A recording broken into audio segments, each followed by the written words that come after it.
Alhamdulillahi kafa wassalatu wassalamu ala sayyidina al-Mustafa wa ala alihi wa ashabihi al-mujtaba. Subhanaka la ilma lana illa ma 'allamtana innaka antal alimul hakim wa la haula wa la quwwata illa billahil aliyyil azim. Allahumma ij'al jam'ana hadza jam'an marhuma wa tafarruqana min ba'dihi tafarruqan ma'suma. Bagi mendapat keberkatan dan hidayah daripada Allah Subhanahu Wa Taala, insya-Allah marilah kita sama-sama buka kapsul Ramadan siri yang kelima pada pagi ini dengan bacaan Ummul Furqan Al-Fatihah. Bismillahirrahmanirrahim. Ar-Rahmanir-Rahim. Iyyaka na'budu wa iyyaka nasta'in. Ihdinas siratal mustaqim. Siratal ladzina an'amta 'alaihim.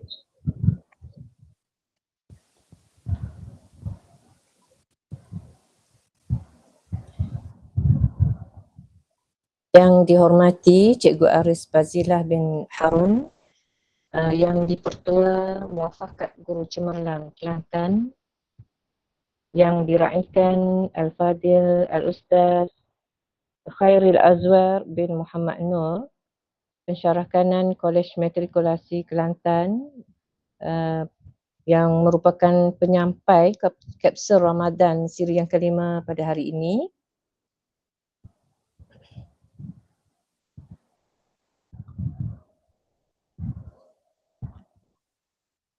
Dan seterusnya rakan-rakan sahabat daripada AJKT Majlis Muafakat Guru Cemerlang. Alhamdulillah, kita bersyukur kehadrat Allah Subhanahu Wa Taala di atas limpah kasih sayang Allah. Hari ini 10 Ramadan 1447 Hijrah bersamaan 28 Februari 2026, hari Sabtu, kita dikumpulkan sekali lagi oleh Allah Subhanahu Wa Taala di alam maya ini untuk sama-sama kita merealisasikan, menyempurnakan satu program yang telah kita rancangkan, iaitu kapsul Ramadan 1447 Hijrah bagi siri yang kelima. Alhamdulillah juga kita syukur pada Allah Subhanahu Wa Taala kerana masih diberi peluang untuk kita meneruskan tanggungjawab kita sebagai hamba Allah Subhanahu Wa Taala, lebih-lebih lagi di bulan Ramadan yang mulia ini. Mudah-mudahan kita semua diberi kesihatan, keafiatan untuk kita meneruskan amal ibadat kita di bulan yang mulia ini, insya-Allah. Jadi untuk pengetahuan semua, hari ini merupakan hari kali yang kelima lah kita meneruskan program kapsul Ramadan, dan kita harap program ini dapat diteruskan sehinggalah ke akhir Ramadan nanti dengan izin Allah Subhanahu Wa Taala, insya-Allah.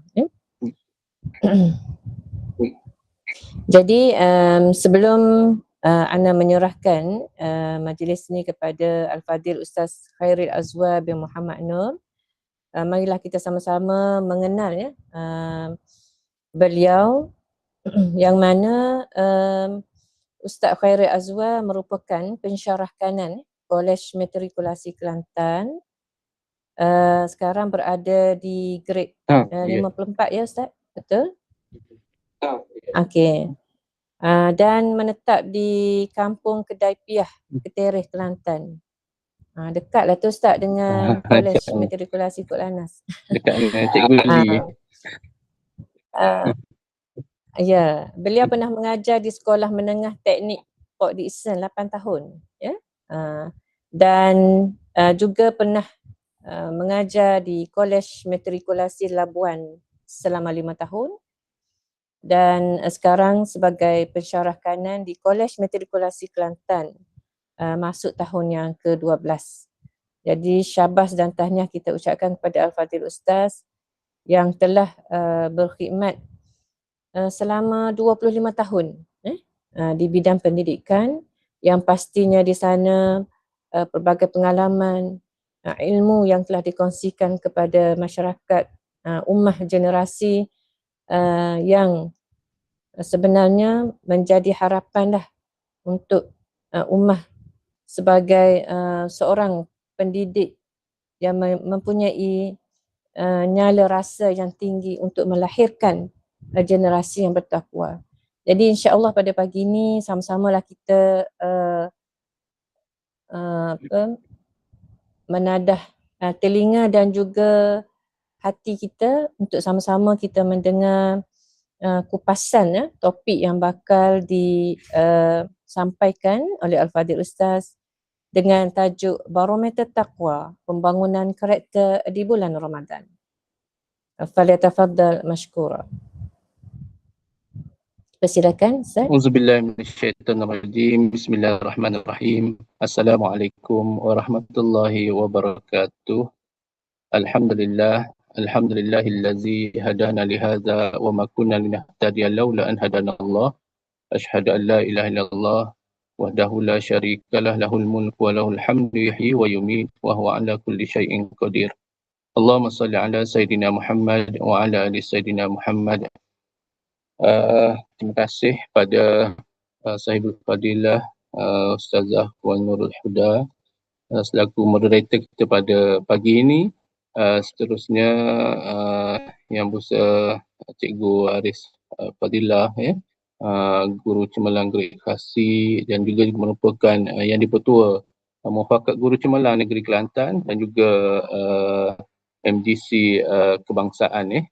Jadi tuan-tuan puan-puan, para pendidik yang cemerlang, yang dirahmati Allah Subhanahu Wa Taala sekalian. Alhamdulillah, pada pagi yang penuh keberkatan ini kita berada di bulan Ramadan, kan? Bulan Ramadan, kita spend masa sikit untuk kita sama-sama berkongsi. Sebenarnya hari ini lebih pada perkongsian lah, lebih kepada perkongsian, dan perkongsian ini sebenarnya untuk saya dan juga untuk diri kita bersamalah, untuk kita sama-sama reflect, renung sejenak apabila kita berada di bulan Ramadan. Dan Alhamdulillah, syukur sangat-sangat sebab bila kita berada di bulan Ramadan, dan yang paling penting lagi sekali adalah kita ini adalah pendidik. Kita adalah warga pendidik. Dan bila pendidik, bila berada di bulan Ramadan, dia lagi bertambah-tambah keberkatan dia. Lagi bertambah-tambah keberkatan dia. Sebab tu syukur sangat-sangat pada Allah Subhanahu Wa Taala pilih kita untuk kita berada di profession sebagai pendidik, sebagai pendidik. Dan hari ini insya-Allah perkongsian saya lebih kepada apa itu yang dikatakan sebagai takwa itu. Jadi hari ini kita nak tengok dari sudut satu perspektif yang berbeza sedikit. Kalau biasa kita masuk sahaja bulan Ramadan, kan, kita akan dengar satu ayat yang sangat popular, malahan orang kata dah hafal dah di bibir, kan, kita boleh ingat dah bila dibacakan dengan suratul Baqarah ayat yang ke-183 ini, sebagaimana firman Allah, a'udzubillahi minasyaitonirrajim, ya ayyuhallazina amanu kutiba alaikumusshiyam kama kutiba alal ladzina min qablikum la'allakum tattaqun. Kan, wahai orang-orang yang beriman, kan, diwajibkan ke atas kamu berpuasa sebagaimana diwajibkan ke atas umat yang terdahulu, la'allakum tattaqun. Kita biasa dengar ayat ni dan kita dah tahu dah maksudnya, kan. Cuma sedikit hari ni kita nak melihat dari sudut bagaimana kita menghayati dan juga kita menjiwai, menjiwai ayat ini supaya dia dekat dengan diri kita sebagai seorang pendidik, sebagai seorang pendidik. Jadi kalau kita lihat dalam ayat ini dinyatakan sebagai ya ayyuhallazina amanu, inputnya adalah orang-orang yang beriman, kan. Kita sebagai orang yang beriman, insya-Allah semua sekali sebagai orang yang beriman dipilih oleh Allah Subhanahu Wa Taala, kan, ada tanggungjawab kita. Kutiba alaikumusshiyam, iaitu apa yang perlu kita lakukan, iaitu melalui prosesnya adalah diwajibkan kita berpuasa sebagaimana umat-umat yang terdahulu. Dan kita nak lihat perspektif yang akhir, puasa itu kita nak bawa ke mana. Jadi outputnya adalah dari sudut ketakwaan kepada Allah Subhanahu Wa Taala. La'allakum tattaqun, kan. Saya teringat satu buku karangan Stephen Covey, dia kata apa, 7 tabiat yang berkesan. Dia kata apa, first thing first, utamakan yang utama, kan. Dan salah satu daripada elemen kami utama itu adalah begin at the end of mind. Kan? Mulakan sesuatu amalan itu dengan apa yang berada di akhir minda kita. Di akhir minda kita. Matlamat akhir. Jadi bagi ibadah puasa, kan, matlamat akhirnya adalah takwa. Matlamat akhirnya adalah takwa kita kepada Allah Subhanahu wa Ta'ala. Kan? Bagaimana untuk kita meningkatkan ketakwaan kita kepada Allah Subhanahu wa Ta'ala. Sebab tu ayat la'allakum tattaqun, agar kamu semua bertakwa. Dia bukan hanya sekadar hiasan dalil sahaja. Tapi ianya adalah lebih fokus kepada objektif utama bulan Ramadan tu sendiri. Kan? Objektif utama bulan Ramadan. Dan puasa itu bukan sebagai matlamat akhir. Kan, puasa itu adalah satu tools ataupun alat latihan yang akan membawa kita untuk menjadi orang yang lebih bertakwa. Maksudnya kalaulah Ramadan ni kalau kita tidak hayatilah, kan, maka sebenarnya dia akan berlalu macam tu je. Kan? Kalau ia tidak dihayati, ia akan berlalu. Maksudnya tidak ada sebarang perubahan sikap, perubahan karakter diri kita, perubahan disiplin dan hubungan kita dengan Allah Subhanahu wa Ta'ala. Sebab tu perlunya latihan, kan, untuk mencapai tujuannya. Jadi satu transformasi terhadap penghayatan ni kita perlu laksanakan. Kita kena buat. Dan Ramadan hari ni dia bukan lagi cerita pasal apa ibadah tu. Dia bukan cerita pasal what we do, apa. Tapi dia cerita tentang why. Dia cerita tentang bagaimana ibadah tu kita nak buat sehabis baik. Kan, kalau orang belajar sains, dia biasa cikgu sains dia akan sebut pasal big why. Mesti ada big why. Kalau kita dalam kelas mungkin kita boleh ingatkan anak pelajar, selain daripada puasa itu wajib, tetapi kenapa diwajibkan? Elemen-elemen ini, kan, supaya dia meresap dalam jiwa, kan, supaya puasa itu bukan hanya sekadar menahan lapar dan juga dahaga sahaja. Jadi itulah dalam konteks takwa, kan. Okey. Bila sebut takwa, kan, takwa, kita biasa dengar perkataan takwa ni, kan, takwa, banyak ayat cerita pasal takwa. Bagi orang lelaki lah, macam saya kan, orang lelaki, agak-agak berapa kali kita mendengar pesanan takwa ni. Mendengar pesanan takwa. Kan? Kalau orang lelaki dia akan dengar setiap kali Jumaat. Memang adalah. Kan? Dalam setiap kali Jumaat tu akan disebut ittaqullah. Kan? Bertakwalah kamu kepada Allah. Jadi kalau kita lihat, agak-agak berapa kali kita dengar perkataan takwa ni? Pernah tak kita kira? Kan? Kalau saya pernah kira lah, kan, pada usia saya 48 tahun ni. Jadi saya kata kalau tolak kepada waktu kita balik dulu umur kita, dia dah 30 tahun. So 30 tahun tu kita kali dengan berapa? Kita bagi dengan 12 bulan. Kemudian bagi dengan 4. Dia mencecah lebih kurang 1630 kali saya dengar perkataan takwa. Tapi sejauh mana kita lihat berlakunya anjakan takwa itu dalam hati dan jiwa kita. Yang ni yang kita kena ingat. Jadi apa itu takwa? Dia adalah satu keupayaan hidup. Satu keupayaan hidup dalam kesedaran ilahi.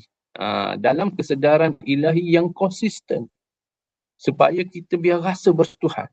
Sehingga kita rasa adanya Tuhan. Sehingga kita mampu mengawal diri kita. Walaupun tidak ada pengawasan manusia. Manusia dah tak nombor 2. Kan? Imam Ibn Kathir, bila Imam Ibn Kathir rahimahullah, dia ada bawa satu kisah lah.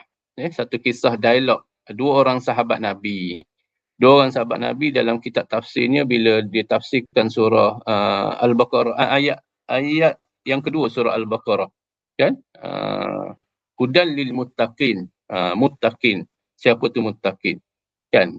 Iaitu kisah tentang Amirul Mukminin Saidina Umar Al-Khattab dan juga dua orang sahabat. Seorang lagi adalah Saidina Ubay. Ubay bin Ka'ab. Ubay bin Ka'ab radhiyallahu anhu. Tentang takwa. Ubay bin Ka'ab kata, pernah kau melihat apa? Ubay bin Ka'ab kan dikatakan bahawa Amirul Mukminin Saidina Umar radhiyallahu anhu pernah bertanya. Saidina Umar ditanya kepada sahabat dia Ubay bin Ka'ab tentang takwa. Dia kata, tahu tak takwa tu apa?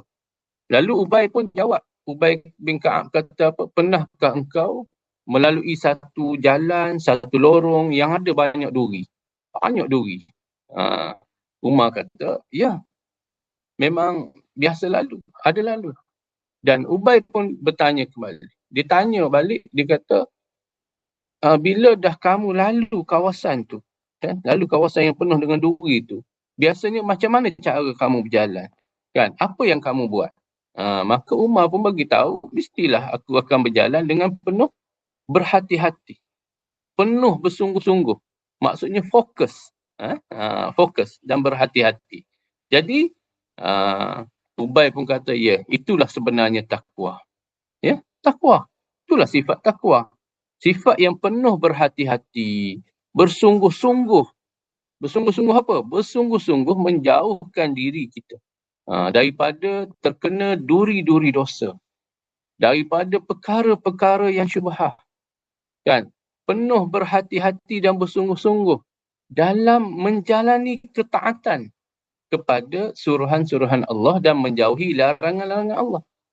Penuh berhati-hati dan bersungguh-sungguh tak kala berjalan di atas garisan kehidupan kita ni sebagai hamba Allah Subhanahu Wa Taala. Inilah sifat yang Allah Subhanahu Wa Taala mahukan supaya dia ada, biar ada dalam diri, dalam hati kita manusia. Itu sifat takwa. Sebab tu sifat takwa ni dia tak boleh bukan hanya sekadar terdapat dari sudut penampilan luaran sahaja. Kan, mungkin orang tengok ada jubah, pakai serban kan, ataupun penampilan-penampilan lain. Tapi sebenarnya takwa tu duduk dalam hati, dalam dada. Nabi SAW dalam hadis, Nabi pernah bersabda, at-taqwa hahuna. At-taqwa hahuna. 3 kali. Nabi ambil tangan, Nabi letak kat dada. Kan, 3 kali Nabi ulang. Takwa itu adalah dalam hati, dalam dada, dalam qalbun, dalam dada, dalam kalbu kita. Cuma persoalannya hari ini, yang ingin kita kaitkan dengan ayat surah Al-Baqarah ayat 183 ini adalah bagaimana kita nak ukur tahap takwa kita. Kita nak ukur tahap ketakwaan kita. Kan? Kalau cikgu matematik mesti ada kayu ukur dia. Orang belajar fizik ada ukur dia. Kan? Belajar ni mesti ada kayu ukur dia. So takwa ni apakah ukurnya, pengukurnya? Apakah barometernya? Kan, kalau orang bawa kereta, mesti ada meter kat depan. Tak, kita bawa kereta kan ada meter kan. Meter sama ada digital ke analog ke, dua-dua digital tu, dia tunjuk kita bawa 30 ke, bawa 50 ke, bawa 70 ke, bawa 120 ke, ataupun bawa 180 ke. Apa tujuan dia? Mesti ada sebab-sebab tertentu. Jadi bagaimana dengan ketakwaan? Jadi takwa ini pun sebenarnya ada kayu ukur ni yang dinamakan ataupun kita panggil barometer lah, kan? Barometer. So kayu ukur yang pertama, kan? Kayu ukur yang pertama, takwa ini adalah ulama tafsir membahagi kepada 5 tahap, iaitu yang pertama dinamakan sebagai maqam Islam. Ya, maqam Islam. Paling basic, paling asas. Takwa level mana? Duduk di level basic, level asas, iaitu maqam Islam. Kan? Ataupun dipanggilkan karakter yang lebih berstruktur. Ya? Iaitu bermula dengan disiplin asas. Kalau puasa, dia sekadar tahan lapar, tahan dahaga, tahan anggota badan dia ria dia daripada buat perkara haram. Itu level asas. Kan? InsyaAllah kita melepasi tahap pertama ni. Kita mohon pada Allah biar kita lepas. Jangan tak ada langsung, tu bahaya. Kan? Jadi ni level pertama. Dia sekadar tak makan, tak minum di siang hari, kan? Ataupun boleh tanya sebab apa puasa? Sebab kita Islam, orang Islam semua kena puasa, jadi puasalah semua. Kan? Dia sampai level itu sahaja. Kan? Kalau dari sudut perspektif kerjaya, profession kita, kan? Lebih kepada level asas lah. Cukup syarat, contoh patuh peraturan. Ada peraturan tertentu, okey, kita mematuhi garis panduan peraturan. Okey, itu saja. Kan? Ataupun adalah menepati masa ke, ataupun amanah, dari sudut amanah kita capai KPI kita. Sekadar capai KPI. Cukup lah. Kita dah target tahun ni, okey, unjuran dia begini. Kan? 2025, okey, unjuran dia ini. Dan kita dah capai target, habis. Enough, cukup. Tutup buku macam tu lah. Kan? 2026 pula kita nak capai pula. Kan? Di peringkat mana? Kan? Apa yang kita nak sumbangkan? Habis, KPI. Bagus KPI, tak ada masalah. Ataupun kalau kita lihat macam kami lah. Kami masuk kerja pukul 8. Pukul 8 pagi, balik. Ngam-ngam pukul 4, okey, dah. Time out, habis, cukup. Maksudnya cukup syarat. 8 jam bekerja. Itu sahaja. Ni level asas. Level asas. Okay. Jadi kalau kita nak jadikan, kan, ambil intipati ini dalam profession kita sebagai pendidik, kan, sebagai pendidik, maksudnya ianya kalau tidak ada level asas ni, sebenarnya karakter itu tidak stabil sebenarnya, kan. Jadi takwa pada tahap ni, kan, pada tahap ini, takwa pada level ini adalah dia hanya lebih bersifat hanya lebih bersifat membina integriti dalaman sahaja. Dia lebih bersifat membina integriti dalaman, integriti fizikal sahaja. Kan? Dari sudut fizikal sahaja.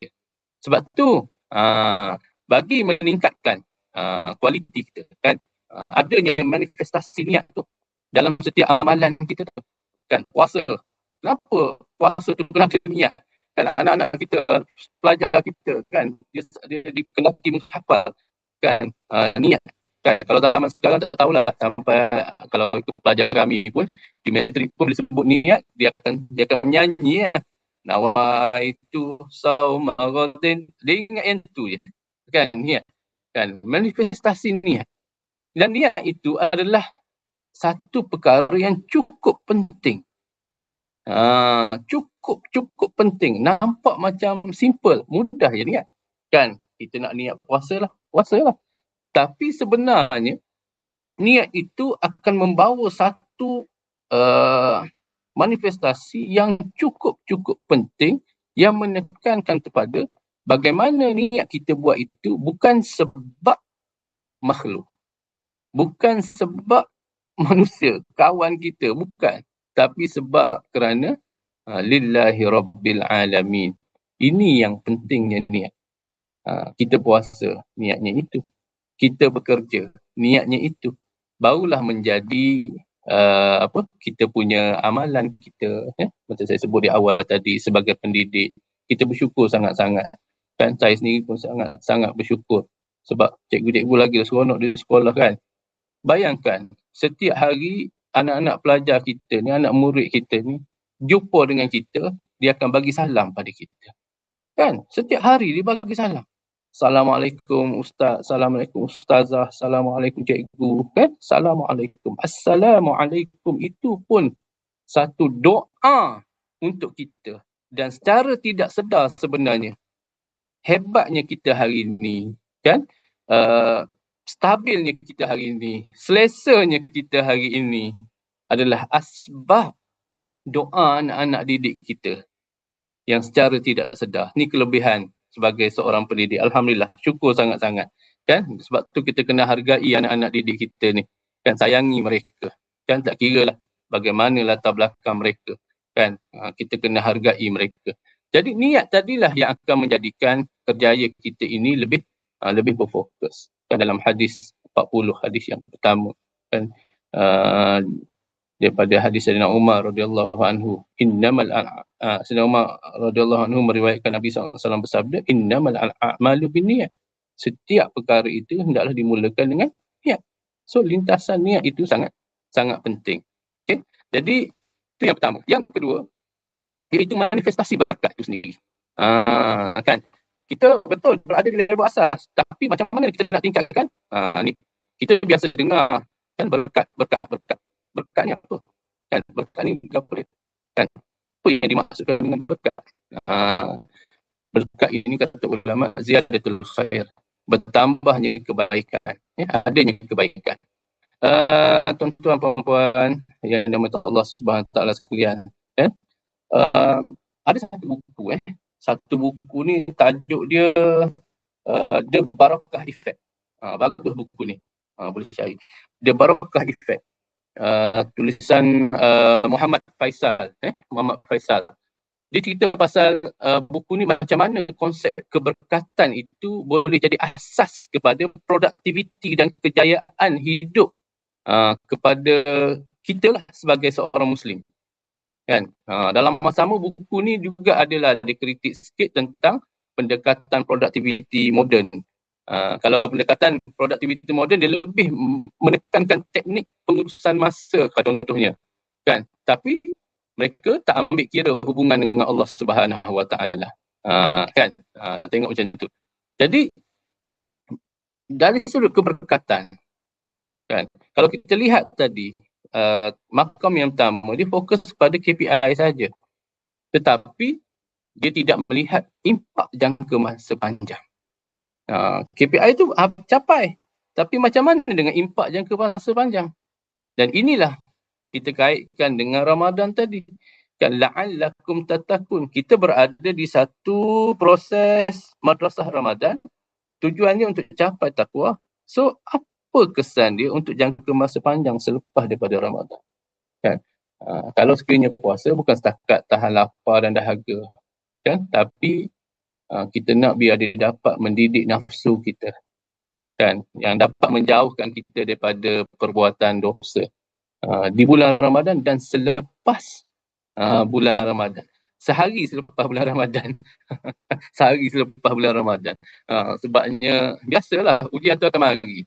Tambah-tambah kita sedang bergembira dengan Aidil Fitri. Lagi lah kan, macam-macam. Jadi sebagai seorang pendidik, kan, kalau kita lihat, kan, berkat ni, maksud kalau kita nak capai KPI, kalau ikutkan, habis silibus habislah. Habis silibus habislah. Kan? Tapi nak bagi dia berkat, ni panggil efek barakah ni. Kan?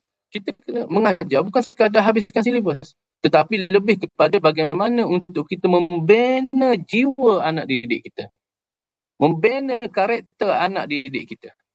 Kan? Hari ni kita, yalah, ujian tu banyak. Kan? Anak-anak pelajar kita ni selain daripada berdepan dengan kita, dia berdepan dengan satu lagi alam. Alam maya. Dan alam maya ini sangat orang kata menguji kita hari ini, kan? Kita disebut dengan Gen Z, Gen Alpha, kan, perbezaan karakter yang sangat ketara, kan? Sebab tu kita kena ambil peluang dan ruang ini yang telah diberikan kepada kita untuk kita sama-sama membantu ibu bapa lah, kan? Sebab ibu bapa di rumah memang betul tu tanggungjawab dia, tapi kita juga di sekolah ataupun kita di institusi pendidikan, tanggungjawab kita juga untuk kita, orang kata, reset balik anak-anak didik kita ni, kan, daripada dia fokus kepada apa yang berlaku di media sosial kepada kehidupan yang sebenar. Jadi di sinilah peluang kita untuk membina jiwa anak-anak didik kita ini supaya mereka lebih orang kata ada jati diri yang kuat, kan, sayangkan agama, sayangkan negara, ya.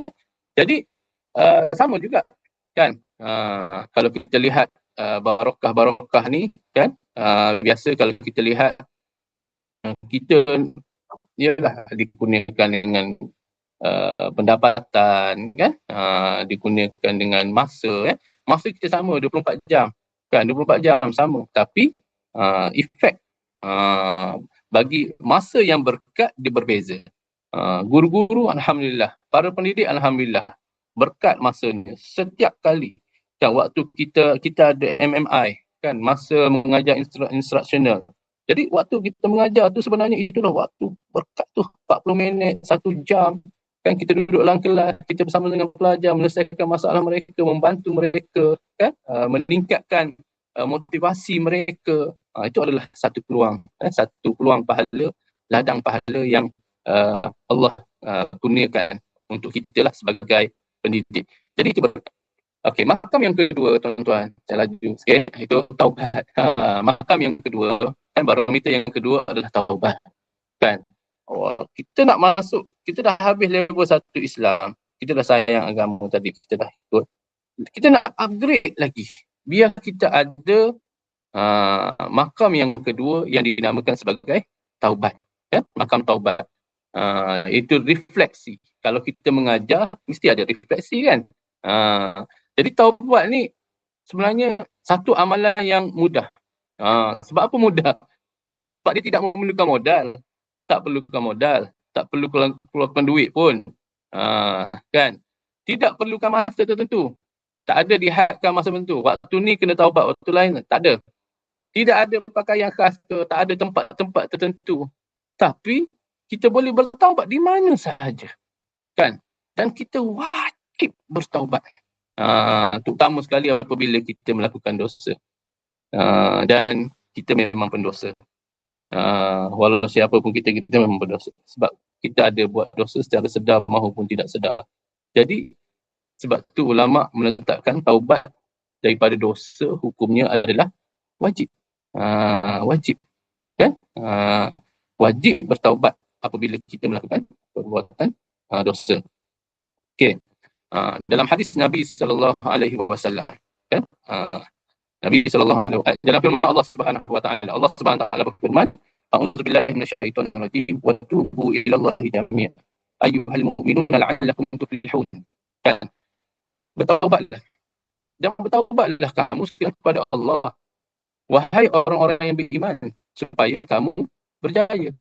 Kan? Nak berjaya, kita kena bertaubat kepada Allah Subhanahu wa taala. Malahan Ibnu Katsir dalam kitab tafsir apabila ayat-ayat taubat terutama sekali berkaitan tentang taubatan nasuha. Dia kata apa? Dia kata taubat ini mesti ada 3 perkara, 3 syarat. Kan? Yang pertama mesti ada menyesali dosa-dosa yang telah dilakukan. Kan? Walaupun mudah, tapi mesti ada datang perasaan menyesal terhadap dosa yang kita telah lakukan. Yang kedua, mesti berhenti serta-merta daripada perbuatan dosa. Dan menyesal, berhenti serta-merta. Dan yang ketiga, berazam supaya tidak mengulangi lagi. Kan? Kita ada azam yang kuat supaya tak nak ulang lagi perbuatan dosa tersebut. Jadi, taubat ini mestilah lahir daripada hati kita. Dan hati yang ikhlas. Sebab tu tak cukup dengan ucapan di bibir sahaja. Kan? Dalam Al-Qurtubi, Al-Qurtubi, Imam Al-Qurtubi, dia kata taubat ini adalah penyesalan yang berlaku dalam hati. Dalam hati. Menyesal dalam hati, kita rasa menyesalnya Allah. Bapalah lagu ni, bapa saya lewat. Bapalah saya lewat semaya. Bapalah saya gini, bapa. Kan? Berlaku penyesalan. Di atas hati kita menyesalnya. Dan diikuti dengan istighfar dengan lisan. Istighfar dengan lisan. Kan? Istighfar. Astaghfirullah. Astaghfirullah. Astaghfirullah. Kan? Biasakan dengan ucapan istighfar. Kan? Cikgu-cikgu, sahabat-sahabat sekalian. Kan hari ni anak-anak kita, dia banyak dapat input daripada media sosial. Kan? Media sosial. Dia adalah di laman-laman tertentu. Kan? Kita boleh tengok. Kan, kalau kami lah yang mengajar pendidikan Islam ni, kami perasan lah kan, banyak sangat hari ni contoh istighfar tu astagfirullah, mereka ambil daripada banyaknya buat konten ni daripada negara-negara jiran kita. Kan, negara jiran kita, dia tukar istighfar tu astagfirullah dia jadi astaga. Astaga ni biasa kalau di belah-belah Borneo itu biasa astaga, tapi kalau tengok hari ni dah masuk kawasan Semenanjung dah. Kan, anak-anak yang kecil ni, bukan setakat dia astaga dia bercakap pun, orang kata bahasa pun bahasa negara jiran kita lah. Sampai tahap macam tu lah kan. Itu pengaruh yang kuat. Cuma saya selitkan tu supaya kita lah sebagai warga pendidik mungkin sekali-sekala kita kembalikan dia mereka ni supaya berada di alam yang sebenar kan. Jadi didiklah diri kita ni untuk istighfar. Dan yang ketiga, Al-Imam Al-Qutubi kata setelah penyelesaian dalam hati, setelah istighfar dengan lisan, iaitu yang ketiga meninggalkan dosa dengan anggota badan. Tinggalkan dosa dengan anggota badan. Jadi sebab itulah kita sebagai warga pendidik kan, dalam konteks kita di kelas, mungkin kita dengan pelajar kita kan, kadang-kadang ada silap-silap kita kan. Kita kena berani mengakui kesilapan, berani orang kata memulakan kemaafan kan. Sesungguhnya orang yang hebat itu bukan orang yang kuat bergusti, Nabi kata, tapi mereka yang boleh menundukkan rasa marah dan mereka yang orang kata dapat memulakan maaf. Jadi kita mulakan maaf kan, melakukan kesilapan, bersedia untuk berubah kan. Bila dah refleksi, ada perubahan yang kita nak buat kan. Ada muhasabah kan, muhasabah yang secara berterusan, ada je muhasabah kan. Apa tujuan refleksi? Kalau dalam RPH ataupun kami RH kan, ada refleksi. Apa tujuan dia? Tujuan dia adalah untuk supaya kita melakukan perubahan, supaya ada yang peningkatan cara kita, teknik kita, pedagogi kita untuk lebih baik kan. Kalau kami di matrikulasi, kita ada dipanggil EPP. EPP ni satu instrumen untuk menilai pensyarah ataupun pendidik ni yang dinilai oleh pelajar sendiri. Dari situ sangat detail. Dia tengok cara kita bercakap, cara kita penyampaian, semua-semua. Last kali dia akan keluar report. Nampak graf dia, gini graf dia kan. Situlah reflect kita, ya Allah, rupanya kita lemah bahagian ni kita kena tingkatkan. Inilah elemen taubat ataupun refleksi yang perlu ada kan. Sebab kita nak lahirkan pendidik yang sentiasa berkembang kan. Kita nak membina dari sudut takwanya, membina kesedaran emosi kita kan, dan juga kesedaran moral kita. Jadi ada sentiasa amalkan tentang sifat taubat. Okay. Yang ketiga, yang seterusnya adalah makam, dinamakan sebagai makam muarah. Makam muarah kan, makam muarah. Dalam hadis Nabi SAW, bila sebut makam muarah ni, Sufyan Ats-Tsauri kata wara' itu adalah meninggalkan perkara yang meragukan. Meragukan. Iaitu tinggal perkara-perkara syubhah, meragukan. Berhati-hati terhadap perkara yang harus dan menutup pintu pada segala dosa. Ataupun dalam kaedah kawaid fiqh dipanggil sadd az-zara'i. Sadd az-zara'i ni dia tutup dulu pintu-pintu. Benda tu okey je, tapi tutup dulu. Sebab apa? Kalau buka, dia akan bimbang, akan membawa kepada gelincir kepada dosa. Kalau kita kaitkan dalam situasi pendidikan hari ini, dia lebih kepada integriti kita kan. Integriti kita dalam bidang akademik kan, integriti kita mungkin dalam penilaian terhadap pelajar kan. Kita tengok sini hadis Nabi SAW yang mana baginda Rasulullah SAW ada menegaskan kan, Nabi SAW kata apa, bahawa seseorang itu belum mencapai darjat takwa yang sebenar sehinggalah mereka meninggalkan perkara yang tidak menjadi masalah. Perkara yang tidak menjadi masalah, itu halal ataupun harus, kerana takut terjebak kepada perkara yang menjadi masalah, iaitu haram. Contohnya kan, ada orang yang warak, dia akan meninggalkan ataupun tahan diri dia daripada berbual tentang perkara-perkara ataupun hal ehwal peribadi orang lain. Dia nak cerita tapi dia tahan diri dia. Cerita pun okey, biasa je. Sebab apa? Sebab dia bimbang. Duduk bual cerita pasal orang lain, takut tergelincir. Kelantan kata tergelecoh. Gelecoh sikit je. Mula masuk bab-bab yang takut ada masuk bab mengumpat ke, ada masuk bab fitnah ke kan. Kalau realiti hari ni macam kita dengan engage dengan media sosial lah. Kan, sebenarnya dalam media sosial ni ada berita yang kita kena ambil tahu, ada berita yang kita tak perlu tahu pun. Kan, tak perlu tahu pun sebab tak sabit dengan diri kita. Tapi kadang-kadang kita nak juga, sebab bagi orang yang warak, mereka tinggal. Sebab bagi mereka, kalau mereka ambil tahu ni, takut tiba-tiba mereka tersangka benda yang tak baik. Takut berlakunya suuzon dipanggil situ, dan sangkaan tak baik. Bila sangkaan tak baik, habislah. Kan, takut jatuh pada. Ataupun kita tengok kepada warak ini, gaya hidup pemakanan. Kan, ada orang yang makan, tapi dia makan tak sampai kenyang. Dia buka puasa, tapi buka puasa dia hanya sekadar berbuka, memberi tenaga untuk dia melakukan ibadah pada malam hari. Dia tidak berlebih-lebihan. Walaupun makanan tu halal, pergi bazar Ramadan, beli banyak-banyak halal, tapi sebab khawatir kepada membawa pembadiran, jadi dia pun kecilkan sikit saiz dia, kan? Jadi inilah takwa.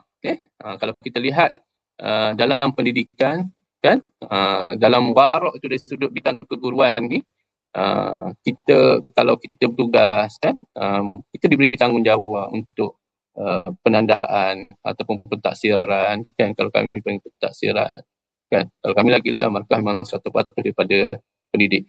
So kami ni kena bagi. Jadi kat sinilah kita, peranan kita, integriti kita, supaya kita tak manipulasikan ataupun kita tidak mengambil kesempatan, kan, tak manipulasikan markah contohnya, kan, tak pilih kasih, kan, dalam kelas tak pilih kasih sebab dia bijak, kita fokus pada dia je.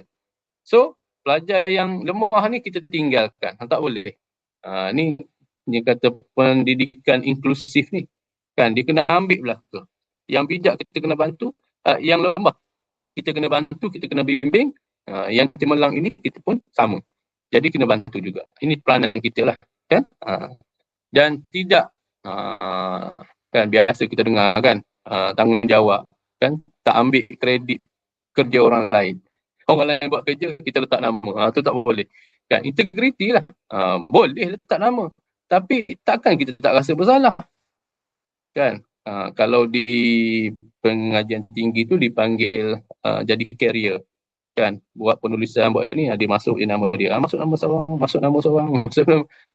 So, dia jadi, orang kata, tidak ada sifat warak lah di situ. Bagi orang yang warak, mereka akan buat sama. Bagi juga tenaga, sumbangkan juga apa yang dia boleh buat, kan. Jadi warak ini adalah meninggalkan yang meragukan, walaupun benda itu adalah halal, walaupun benda itu adalah halal.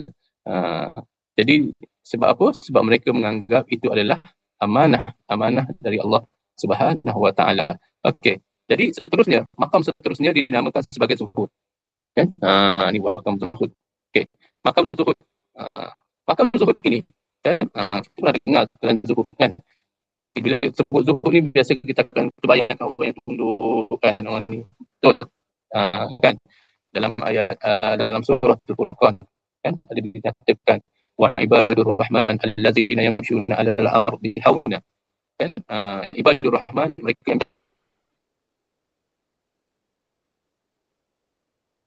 jalan atas muka bumi Allah Subhanahu Wa Taala dalam keadaan tunduk berhati-hati. Tapi tunduk itu bukan dari sudut fizikal, tetapi tunduk hatinya, kan. Imam Ahmad bin Hanbal mengatakan zuhud di dunia itu adalah pendeknya angan-angan.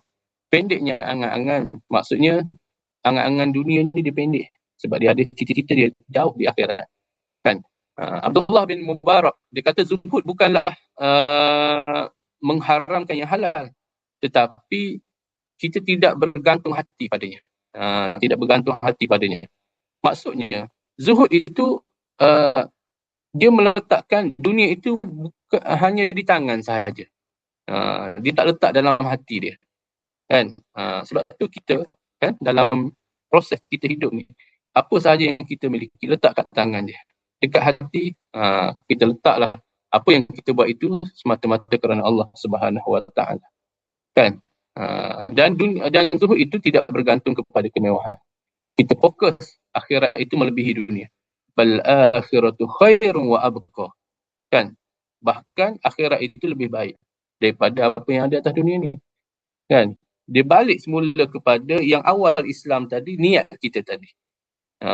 Dia akan tarik balik sampailah tahap ini. Ya. Jadi kalau dalam konteks kita ni melakukan sesuatu tugasan kita ini bukan sebab ganjaran. Kan? Apa yang kita buat bukan sebab ganjaran. Elakkan daripada sebab ganjaran. Walaupun adalah ganjaran, penghargaan apa semua sekali. Itu kalau nak bagi, alhamdulillah. Tetapi jangan target hanya untuk ganjaran sahaja. Habis ganjaran, habis tutup buku. Tak boleh. Kan? Ataupun sebab pendapatan. Kan? Jadi kita buat sesuatu, biarlah betul-betul datang daripada jiwa kita. Kita fokus kepada impak jangka panjang. Kan? Impak jangka panjang. Bukan hanya bersifat pujian yang sementara sahaja. Kan? Jadi selalu reflect dalam diri kita, tanya, adakah kita ni mendidik kerana Allah dan juga masa depan anak didik kita, ataupun hanya sekadar pengiktirafan sahaja? Jadi soalan-soalan begini biar kita self-talk, kita bisikkan dalam hati dan jiwa kita lah, supaya kita ingat. Okey, baik, insyaAllah sama-sama. Dan akhir sekali, kan, makam yang kelima, baru kita yang kelima, di sini dinyatakan sebagai ihsan. Ini makam yang paling tinggi. Kan, paling tinggi. Itu ihsan. Ihsan ni, kan, asal daripada bahasa Arab lah. Ahsana. Ahsana. Melakukan sesuatu dengan sebaik-baiknya. Ataupun buat kebaikan dengan penuh kesempurnaan dan keikhlasan. Kan? Ni kita kalau ingat lagi, cikgu-cikgu pengakap biasa disebut, buat sehabis baik. Kan? Buat sehabis baik, buat sehabis baik. Kan? Kita kena buat sesuatu itu dengan penuh kesempurnaan dan keikhlasan. Ni capai tahap level 5 lah ni. Level yang paling tinggi dah. Dalam Islam, kalau kita tengok ihsan ni, dia rujuk kepada kita sedar bahawa Allah itu sentiasa melihat dalam setiap perbuatan kita dan mendorong kita untuk melakukan sesuatu supaya melakukan kerja kita dengan hasil kerja yang terbaik. Sebagaimana dalam hadis Nabi SAW, kan, hadis Jibril, kan, ketika Nabi SAW dikunjungi oleh malaikat Jibril AS, 3 soalan yang ditanya oleh Jibril kepada Nabi SAW tentang Islam, iman dan juga ihsan. Kan, Nabi kata, ihsan itu adalah kamu beribadah kepada Allah seolah-olah kamu melihatnya. Kan, anta'budallah ka'annaka tarahu. Jika kamu tidak melihatnya, fa'illam tarahu fa'innahu yaraka. Maka sesungguhnya dia melihat kamu. Maksudnya kita rasa, datangkan perasaan dalam hati, dalam jiwa kita, bahawa kita sentiasa diperhatikan. Ini akan meningkatkan kualiti kita, karakter dalam diri kita. Karakter dalam diri kita supaya kita buat sesuatu itu dengan sehabis baik. Kalau kita sampai level ni, ni dipanggil level murabbi, level murabbi, kan? Iaitu kita bukan sekadar mengajar, bukan mendidik, tetapi ini adalah kemuncak kepada takwa dalam dunia pendidikan, kan? Dalam dunia keguruan, kan? Iaitu kita mengajar, mendidik dengan penuh kesedaran bahawa Allah Subhanahu Wa Taala sentiasa tengok kerja buat kita, kan? Apa yang kita buat dalam kelas, kan? Bukan kita takut pada pengetua, pada ketua kita, pada guru besar kita, tapi kita takut kepada Allah Subhanahu Wa Taala, kan? Dengan kaitkan pula dengan bayaran, dengan pendapatan yang kita dapat, adakah ianya berbaloi dengan apa yang kita sumbangkan? Jadi sampai tahap tu, kan? Guru yang baik, kan, adalah mereka guru yang sentiasa mendoakan pelajar. Doa pelajar, anak-anak murid kita doakan dalam diam maupun dalam nyata. Boleh buat, boleh buat. Cuba buat, kan? Cuba buat. Dan kita doakan pelajar-pelajar kita, kan? Dan ambil berat kebajikan pelajar-pelajar kita dan sentiasa ambil tahu. Dan yang paling penting, bimbinglah anak-anak pelajar kita ini dengan penuh kasih sayang. kan. Jadi karakter-karakter ini kan, makam-makam ini sebenarnya sangat memberi orang kata penilaian lah untuk diri kita. Kita tengok kita berada di level yang mana dan kita kena buat perubahan, anjakan dan juga transformasi supaya Ramadan ini habis sahaja Ramadan, insya-Allah dia benar-benar menjadikan kita sebagai hamba Allah dan sebagai pendidik yang ada perubahan yang lebih positif, perubahan yang lebih baik. Jadi saya rasa setakat itulah perkongsian pada pagi ini.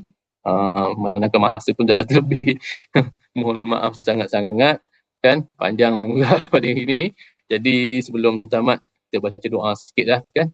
Sebelum saya serahkan kepada moderator, kita baca doa sikit pada bulan yang mulia ini. A'udzubillahi minasyaitonirrajim. Bismillahirrahmanirrahim. Alhamdulillahirabbil alamin wassalatu wassalamu ala asyrafil anbiya'i wal mursalin wa ala alihi washabbihi ajmain. Allahumma shalli ala Muhammad wa ala ali Muhammad. Allahumma inna nas'aluka ridhaka wal jannah wa na'udzubika min sakhatika wan nar. Allahumma faqqihna fid din wa 'allimna at-ta'wil wa hifdzal mursalin.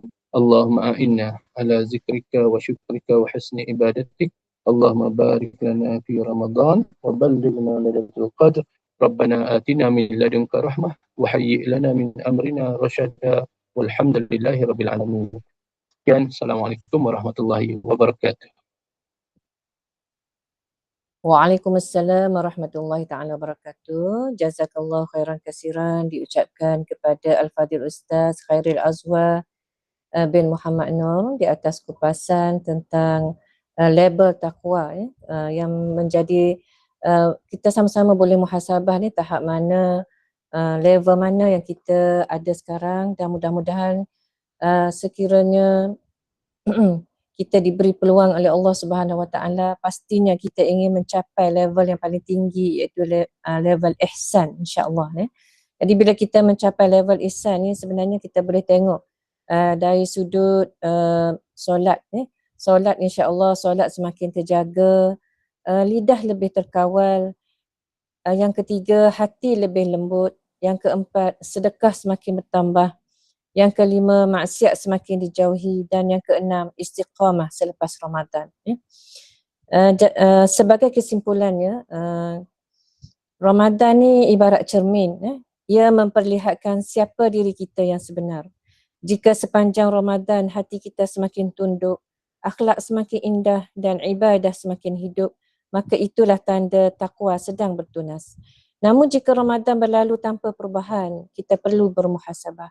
Semoga Ramadan ini bukan sekadar rutin tahunan, tetapi menjadi titik perubahan, membina karakter mukmin yang bertakwa, karakter mukmin yang sabar, yang amanah dan berakhlak mulia.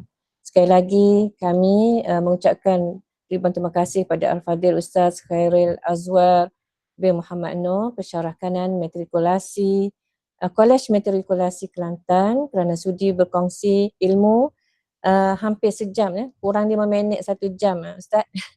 Mudah-mudahan ilmu itu ilmu yang bermanfaat, ilmu yang diberkati oleh Allah, yang dapat kita gunakan untuk anak-anak didik kita nanti, insya-Allah.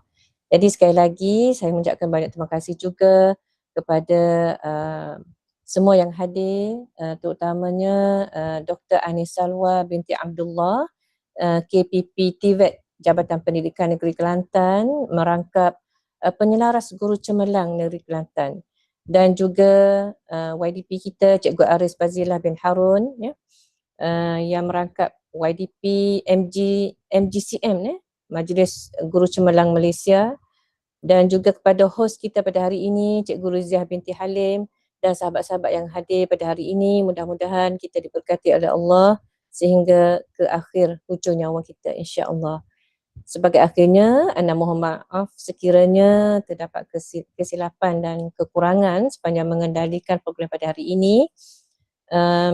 Nastaghfirullahalazim li wa lakum. Wassalamualaikum warahmatullahi taala wabarakatuh. InsyaAllah kita jumpa lagi minggu hadapan, siri yang ke-6, insyaAllah. Assalamualaikum.